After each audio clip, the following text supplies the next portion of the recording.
Swerte kung makatagpo ka ng babae na kahit walang-wala ka pa, binubuo mo pa lang yung pangarap mo sa buhay, andyan na siya. Kumbaga, siya yung tipo na, sige, laban.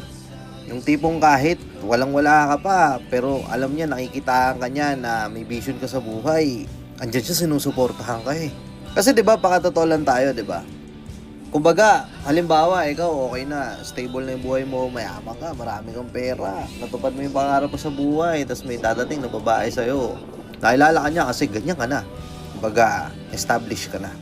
Tapos, dadating yung sitwasyon na medyo magda-down ka, medyo babagsak yung status mo sa buhay, tapos unti-unti siyang nagiging cold sa'yo. Unti-unting nawawala yung pagmamahal. Mapapaisip ka, mahal ka ba talaga? Pero pansinin mo yung mga babae na sinamahan ka simula 0 days. Tapos ngayon, okay ka na. Andyan pa rin sila. Tangina, ang sarap, no? Sila yung mga tipo ng babae na wala ka pa. Trophy mo na sila eh. Kasi nandyan sila nung mga panahong walang-wala ka pa. And sana yung mga gatong klaseng babae, ingatan po natin. Hindi yung kapag meron na tayo, bibitawan na rin natin yung babaeng tumaguyod sa atin ng mga panahong walang-wala pa tayo. Tangina, rare yan, tol. Aminin man natin sa hindi.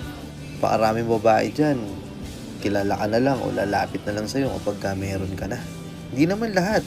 Pero napakarami kasing mga babae na na-take for granted.